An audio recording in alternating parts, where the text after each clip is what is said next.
What's up, guys? I hope you all are having a great day and welcome back to the channel. Rank play has been a staple in COD since pretty much Black Ops Cold War, and it really started to gain traction with the broader player base around Modern Warfare 2022 and beyond. Every game has brought its own nuances, with different mechanics, different map designs, different ways you need to approach winning situations. But even with all those changes, the core fundamentals of competitive COD have stayed relatively the same. It doesn't matter if a game has no dead silence or if the maps aren't perfectly three-laned. The way you should be approaching respawn game modes is still relatively clear-cut at a fundamental level. Now, here's the thing. Even though rank play has been around for many years at this point, I still see a huge number of players not playing quote-unquote the correct way, or at least not trying to. And obviously, we're not CDL pros, so mistakes are going to happen. But from what I've seen, especially in the plat and low diamond range, the thing holding players back isn't their gun skill, and it's not even their understanding of the maps or modes, it's actually their pace. How fast or how slow you play situations on a map completely dictates the flow of the game, and it ends up deciding the outcome of way more scenarios than you probably even realize. And that's pretty much exactly what I want to break down in this video, as I feel like it gets talked about, but not nearly enough for ranked players. And before we get into it, if you enjoy this kind of content, make sure to drop a like and subscribe. It helps the channel out a ton. And feel free to drop a comment at any point, as I'd love to hear your thoughts on this topic. Now, the purpose of this video might actually sound a little bit crazy, or even go against what you hear from a lot of bigger content creators when they talk about improving in ranked play. Because most advice you hear is slow down, play your life, don't just sprint at the hill and die. And to be fair, I generally agree with that. But from my experience, the bigger issue for most players is actually the opposite. They play too slow in a lot of situations. When you're playing too slow in the majority of situations, you fall behind on the map and you stop being proactive. You end up reacting to what the other team is doing instead of forcing them to react to you, and that's where a lot of players get stuck. Because yes, you shouldn't just run face first into the hill and ego chow everything. But it's just as harmful to sit still, hold irons, and not move at all in situations where you don't need to. When I talk about playing fast, I'm not talking about taking dumb risks or ego challenging every gunfight. Because playing fast is about getting to strong positions first, catching the enemy team off guard, and putting your team in a more favorable position before fights even happen on the map. I'll start with a simple example with P3 on Blackguard Hardpoint. A lot of players will just sit on the hill and wait for the other team to push and try to break the setup. But in many cases, it's actually way more advantageous to have one or two players push out into P1 and just be annoying. When you push out P1, you force gunfights earlier, you catch players rotating through P1, and you make the other team worry about multiple angles, instead of just being able to flood the hill for free.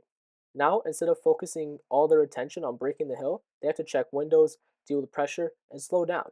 And this is where being proactive really matters, because when you push out and apply that pressure, it makes life so much easier for the players actually sitting on the hill and getting that time. They're no longer forced to win multiple gunfights, and they're getting that support from the map pressure you're creating. Now, I know what some of you are thinking. What if I just run out of P1 and die for free?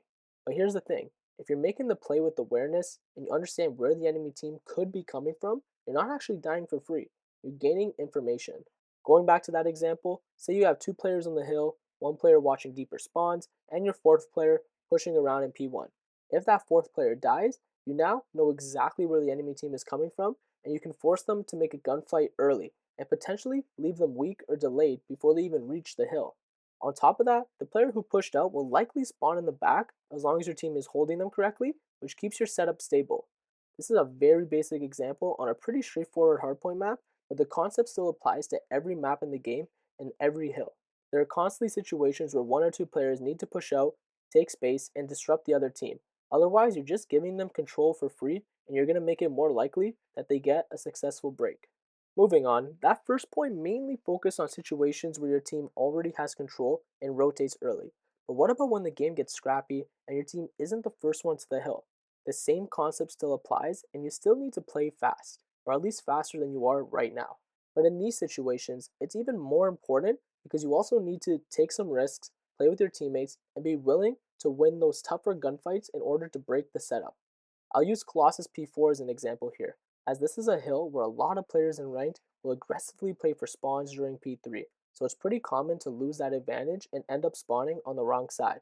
So let's say there's 5 seconds left on P3, your whole team gets wiped, and now you're all spawning out on the bad side of the map and you're forced to break the hill. The first principle here, and this is especially important if you're solo queuing, is play with your teammates. even if you don't agree with what they're doing, and even if you think it's not the perfect play. If you see all three of your teammates hitting through P1 to break, you should probably go with them because at the end of the day, numbers matter more than perfection in these situations. A coordinated push, even if it's not ideal, is almost always better than a split, uncoordinated one where everyone just chows one by one and dies. Second, don't waste time. You should not be holding pre-aims for more than a second in these situations when you're trying to break. On a hill like Colossus P4, your best play most of the time is something like one or two players clearing out P1, the other players taking fights near statue, and then everyone collapsing together in the front to break the hill, or if the opportunity is there, maybe one player hits a quick flank. But the key thing is this, there's no time to hesitate. If you're sitting there holding an angle that no one is coming from, and you don't give it up quickly, you're just giving the other team more time, more control, and a bigger advantage on the hill. And this is why pace matters even more in these scrappy situations, because in a fast game like BO7, the teams that make decisions faster, move with intent, and commit to these plays are the ones that will win the breaks. At the end of the day, pace and decisiveness are everything in ranked play, and it's going to decide the outcome of almost every scenario you find yourself in. And this brings me to another really important point. When I say you need to play faster, I'm not just talking about your movement on the map. I'm talking about your decision making speed and your ability to take in all the information on the map, process it instantly, and make that right decision in real time. Because all this is happening at the same time, every second of the game, and once you actually start to realize that, you start to understand why you might be stuck in the same rank. Think about it. Every time you spawn in, you're given a huge amount of information where you spawned, where your teammates are positioned, what lanes are open or exposed, and what the other team is likely doing based on all of that. The minimap alone gives you almost everything you need to understand what's happening. The difference is how fast you can process that information because the faster you can read the map and react to it, the more you're playing ahead of the game instead of constantly catching up with it. I've mentioned this in previous videos, but it's worth repeating. If you can't properly process the information you're given during a match and you don't know what to do with it, you're not always going to end up in the favorable position, and you'll most likely end up in unfavorable ones. And when you're constantly in bad positions, you're relying on winning harder gunfights just to stay even, which is exactly why it feels like you might be stuck in hell during your rank play sessions. So at this point, you might be watching this and thinking, okay, I understand all of this in my own gameplay, but what do I actually do to fix it?